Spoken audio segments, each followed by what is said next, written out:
ese derecho de su, ¿cómo le dicen? Su administración jurídica recién. No hacer, porque las poblaciones originarias o comunidades campesinas y nativas en la práctica pues ejercen los derechos, ¿no? Sí. Pero bueno, yo lo entiendo de esta manera.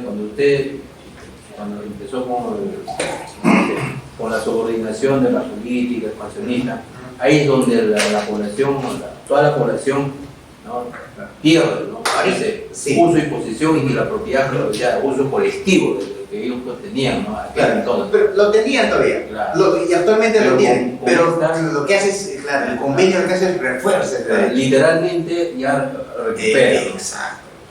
Claro, eso dice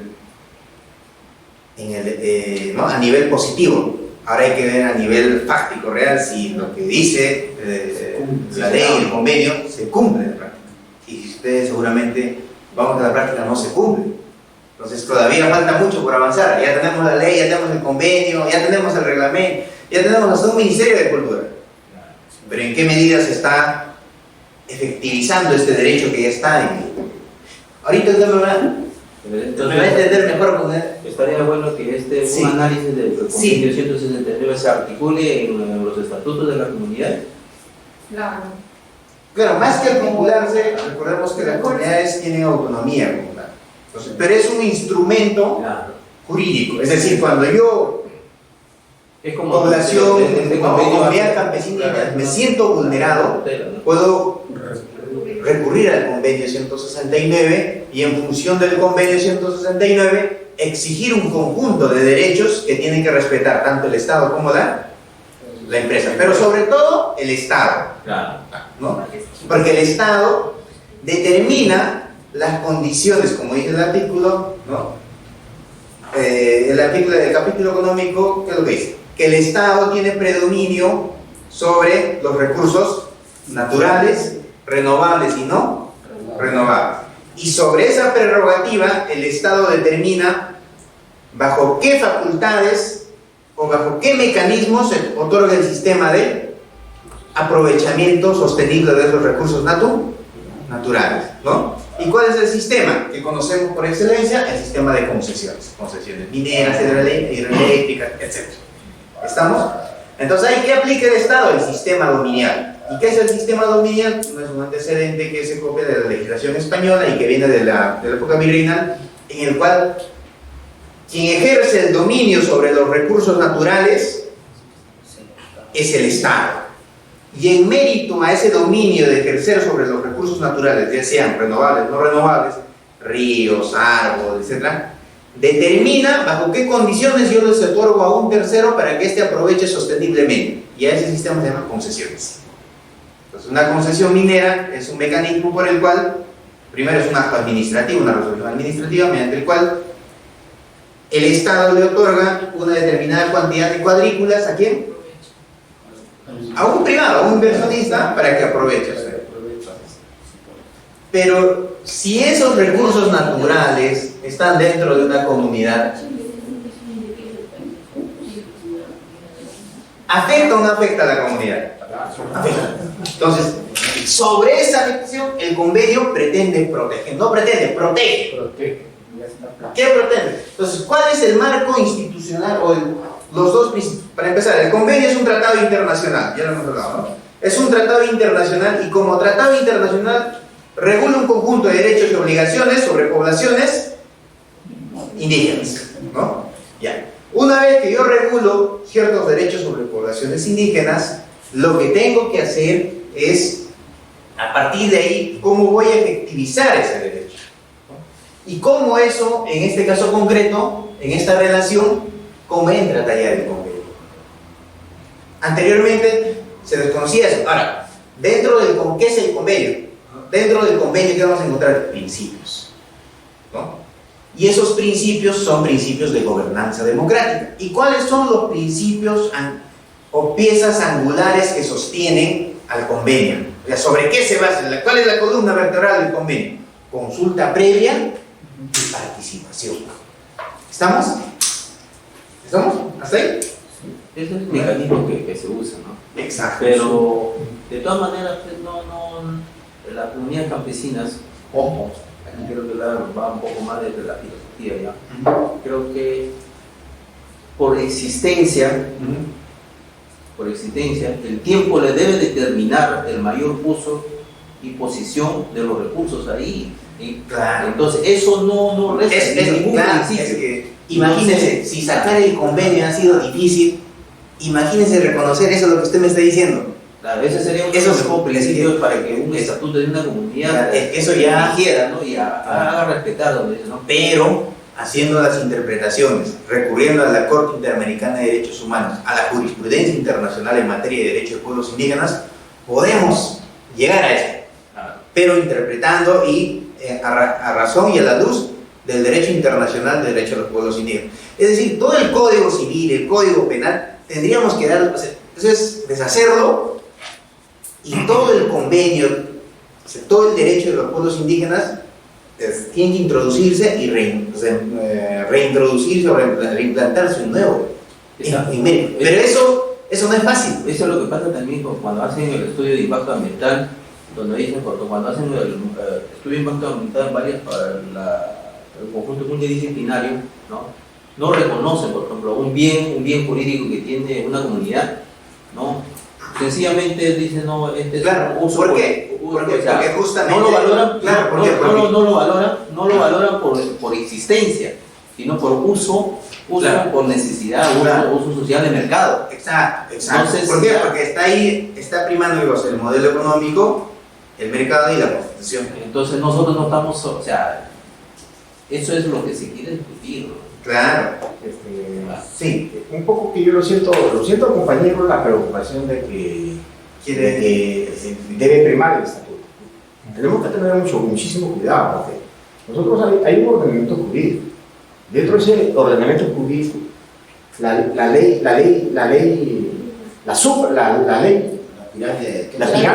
dentro de la pirámide que señala está primero la Constitución. La ley constitucional. La ley Sí, constitucional, ¿no? Sobre la ley constitucional están las leyes.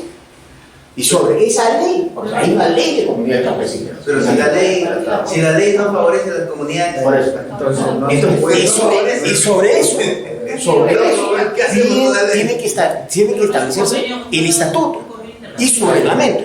Porque yo he encontrado, discúlpame, Sí. doctor, por decir, aquí, no lejos acá, ahorita se va a generar un problema acá en la localidad de Churín. Sí. Entonces, sobre Churín hay una comunidad campesina que se llama Huachos sin Pescado, Claro. ¿verdad? Sí. Entonces, esa comunidad de Huachos sin Pescado, la gente de uno se han ido y desaparecieron. Entonces, los hijos han comenzado a retornar. A total, ahora nadie vive arriba. Pero como hubo una explotación aparecieron. hay un plan energético, por ejemplo, Chévez, hay un subterráneo, llevan al río Todo el río lo están llevando. por 2 cerros, pero acá buscaron un abogado, entonces dijeron, señor, ya, entonces ellos han regresado. Entonces, están desconociendo a la comunidad campesina de Churín. ¿Por qué? Porque la comunidad campesina de Huacho tiene su título, pero el título que ellos discuten dice para uso agrario. Y Churín ya tiene existencia Anterior. con anterioridad. Churín es conocido por sus aguas termales, pero ahorita hay ese problema. Entonces surge ahí, la comunidad de Huacho dice, no, mi estatuto es la que determina. No me interesa, o sea, tratan de desconocer la Constitución, la ley de comunidad campesina. ¿Por qué? Porque han elaborado un estatuto y un reglamento de esa comunidad. Claro, a veces. Entonces, ahí es peligroso porque se va a responder frente a Claro. ¿Por qué? Aquí, por decir, este convenio de la Organización para el Trabajo, entonces, eso lo refuerza porque es una norma supra Claro, que tiene rango constitucional. que tiene rango. Pero, doctor, pero yo estoy de acuerdo con lo que llama compañero, Pero también hay casos. Claro, mira, caso, no quiero decir. Lo que usted pone de base está bien, pero el problema, miren, ¿qué pasaría si una comunidad hace una zonificación territorial? en mérito a su autonomía comunal. Exactamente, ¿no? Entonces ya la cosa varía, ¿no es cierto? Y uno de los mejores instrumentos de sostenibilidad a mayor tiempo, esa es zonificación territorial. Incluso en algunos lugares ya los gobiernos regionales han impulsado las zonificaciones económicas y ecológicas para determinar en qué lugares se puede hacer actividad económica, actividad extractiva y otro tipo de actividades, ¿no? Lo que pasa es que no se aplica en la práctica. ¿Pero por qué no se aplica? Porque justamente vas a poner límites ¿a quién? A las empresas extractivas. Claro, por ejemplo, yo creo que no se puede hacer una actividad extractiva sobre un río. En el caso de las Bambas van a desviar una parte del río Charbohuacho para procesar los minerales.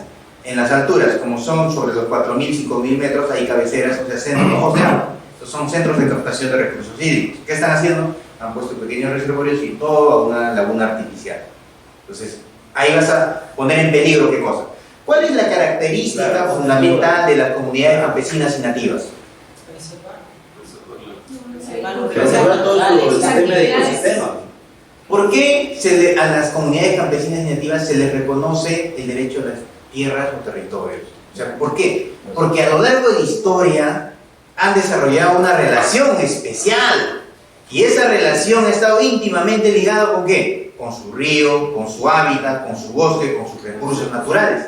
E incluso han desarrollado sobre eso un conjunto de religiosidades, sus santos, sus dioses. A eso, ¿cómo se le llama? El derecho a la identidad. Y el derecho a la identidad no tiene precio.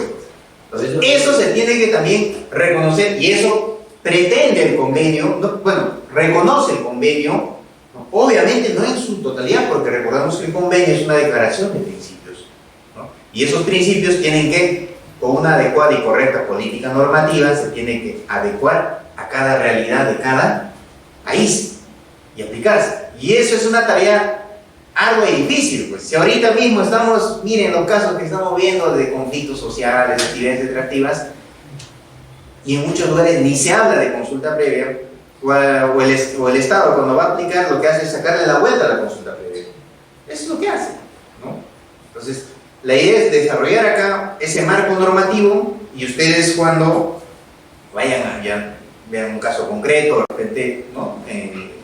Con el caso de usted vaya a su comunidad, se pueda de una u otra manera aplicar ese caso y de uno ayude a la comunidad. Esa es la finalidad, ¿no? Entonces la idea es desarrollar ese marco normativo. ¿Cómo vamos a ese instrumento jurídico internacional, cómo nos ayuda? Pues lamentablemente es un instrumento jurídico internacional que también tiene sus limitaciones, pero está ahí, ¿no? Y es el instrumento que muchos pueblos han cogido y han exigido en mérito a ese convenio sus derechos y han tardado muchos años, pero sí han sido reconocidos, ¿no? ¿Hasta ahí alguna duda? ¿Seguimos? Ya. Entonces, estamos hablando del convenio, eso es importante. Ya después, porque la siguiente creo que va a ser más temas registrales, procedimientos, pero eso es importante porque luego en la cuarta, quinta sesión van a hablar de recursos naturales, vamos a comenzar eso, ¿no? Pero es importante entender el tema de convenios. Un tratado internacional, ¿no? Que la OIT impulsa bajo su convenio 169 y que protege a las poblaciones indígenas. Ahora, muchos van a decir, ¿y por qué no hay denominado poblaciones indígenas? ¿Por qué no hay denominado comunidades campesinas, nativas? ¿No? Como hace un momento les expliqué, es la zona de mayor diversidad cultural, etc. Y hay distintas denominaciones, pueblos originarios, comunidades nativas, indígenas, comunidades campesinas, etcétera, etcétera. Distintas denominaciones. Pero estas poblaciones tienen un patrón común, ¿no? Y el convenio 169 también, ¿no? De todos esos conceptos de denominaciones, bueno, escogió el concepto de poblaciones indígenas. Y esas poblaciones indígenas, ¿qué dice el convenio? Existen dos elementos, objetivos y subjetivos, para reconocerlos. Entonces, por un lado tenemos el convenio que habla sobre pueblos indígenas y tribales. ¿Estamos? Entonces el convenio establece dos elementos, dos criterios, elementos objetivos y subjetivos, ¿no? Dentro de los elementos objetivos tenemos las manifestaciones culturales, ¿no? Instituciones, ¿como cuáles, por ejemplo? El quechua, ¿qué más? Su idioma Su idioma es una institución, ¿qué más? Otras instituciones, la minca, no son actividades dentro de una comunidad, ancestrales, instituciones, Su sistema de producción. su sistema de producción, ¿no? También tienen sistemas administrativos, económicos también. Entonces, el convenio por un lado dice todas o parte de ellas, pero la ley de consulta previa en el Perú dice todas. Ya encontramos una primera incongruencia, porque el convenio dice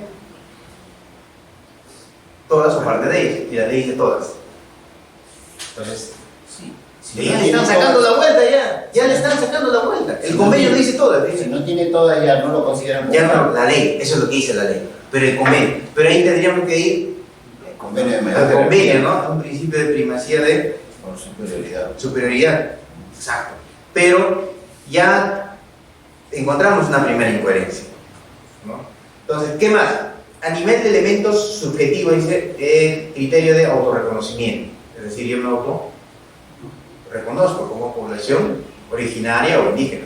Pero también a veces cuando vamos a muchas comunidades campesinas, como me ha pasado, tú preguntas, ¿ustedes son poblaciones indígenas? No, nosotros somos poblaciones originarias, indígenas no. Porque todavía existe la carga negativa de discriminación y ese concepto colonizador que teníamos. Existe y se mantiene. Obviamente, erradicar eso va a costar mucha docencia y también un largo proceso, ¿no? Entonces, esos son los elementos. Y el convenio, como les menciono, se sostiene sobre dos principios: consulta y participación. ¿Estamos?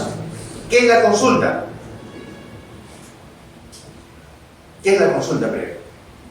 Es un mecanismo también de participación que permite que justamente cuando el Estado, ¿no?, emita o cuando el Estado determine medidas administrativas o legislativas que afecten a poblaciones, ya sean comunidades campesinas o nativas, estas medidas administrativas y legislativas estén sujetas a un proceso de consulta previa. Una medida administrativa, por ejemplo, hace un momento hablamos de los recursos naturales, y los recursos naturales son otorgados mediante concesiones. Y si son otorgados mediante una concesión, esa concesión es una medida, es un acto administrativo, porque saca una resolución administrativa, y es dependiendo qué tipo de concesión sea, pequeña minería o gran minería, va a ser el gobierno, la Dirección Regional de Minería o el Ministerio de Energía y Minas. Esa resolución administrativa, ¿afecta o no afecta a las poblaciones originarias, a las comunidades campesinas? Los afecta. Entonces, ¿tendrían que ser sujetos a un proceso de consulta previa? Sí, pero no se les consulta. Claro, no se les consulta. Yo quiero mi concesión minera, voy, hago mi búsqueda, ¿no?, cuadrículas libres, pago, si hay alguien, oposición, etcétera, nada más. Toda una resolución que te reconoce el derecho de concesión minera, y sobre ese derecho de concesión minera, esa concesión minera tiene el rango de un derecho real, mi propiedad. Entonces puedo usar, disponer, exacto, puedo vender mi concesión minera, puedo darle en cesión de uso, puedo hacer que otros trabajen, ¿no? Entonces, ese acto, esa resolución tendría que estar sujeta a un proceso de consulta previa. Sí, tendría que ser sujeto a un proceso de consulta previa. Esa es la primera medida. Ahora, la consulta previa no entendamos simplemente como un mecanismo de consultar, sino va más allá, es un proceso. Porque en una primera parte puedo consultar esa concesión. Bien, exacto, ¿no? Pero la ley, por ejemplo, de minería, ¿qué dice? La ley de consulta previa en temas de minería se debe consultar en la etapa de inicio de actividades del proyecto minero. Claro. Y en el primer acto, que es el de otorgar la concesión, luego que me otorgan mi concesión minera, ¿qué hago yo? Voy, cateo, mi prospección, etcétera, ¿no? Y luego de hacer todo eso, veo que tengo indicios de mineralización, quiero hacer un estudio mayor. ¿Qué hago? Presento mi estudio de impacto ambiental y mis permisos para iniciar el plan de exploración minera. Y para la exploración minera tengo que presentar un estudio de impacto ambiental. ¿Necesito la licencia social? Sí. También. ¿Necesito la autorización de las tierras superficiales? También. Y todas esas medidas, ¿qué son? No son medidas administrativas que la empresa le presenta ¿a quién? Al Estado y a una institución del Estado, que es el Ministerio del Ambiente, el Ministerio de Energía y Minas, etcétera, etcétera. Y estas instituciones del Estado, ¿qué hacen? Las aprueban, ¿no? Y en ese proceso de aprobación, ¿estas medidas no afectan a esas poblaciones originarias? Sí las afectan. Entonces tendrían que ser sujetas a un proceso de consulta previa. Sí. Ahora, el convenio dice consulta previa en todo. En todas las medidas administrativas o legislativas que aplique el Estado. Pero en la práctica, en el caso de la realidad peruana, la consulta previa solo se aplica en actividades extractivas. Y solo se consulta medidas administrativas, nada más. Y las medidas legislativas, ¿cuándo van a ser consultadas? El año pasado estuve en un evento, en el mismo Congreso. ¿Y el Congreso cuándo va a consultar sus medidas legislativas? No las consultan. Entonces, todavía el camino para el reconocimiento de que ya existe en el convenio y la materialización de ese derecho todavía es largo, ¿no? Pero ese es el camino, o sea, ese es el procedimiento y ese es el mecanismo, ¿no? Entonces, recién, luego cuando la empresa minera hace sus estudios de exploración, hay toda una etapa de plan de cierre, de etapa de exploración, y luego recién tiene que presentar un nuevo estudio de impacto ambiental, ¿para qué? Para la explotación. Y ahí hay otro tema de licencia social, y de repente ya no el tema de la autorización o un convenio para las tierras superficiales, sino la compra definitiva. ¿Estamos? Entonces, ¿qué tiene que ver el convenio? Por ejemplo, voy a salir un poco de Profe, se habló de principios, primero de la consulta previa y después a de dos la principios, participación. consulta y participación. Sí. Falta lo de la participación. Sí, lo voy a desarrollar. Sí, no se preocupe. Por ejemplo,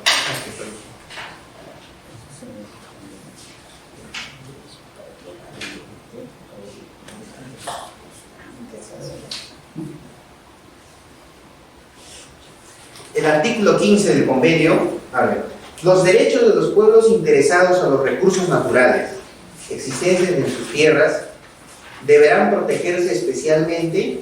Estos derechos comprenden el derecho de sus pueblos a participar en la utilización, administración y conservación de dichos recursos naturales. Vamos a la práctica.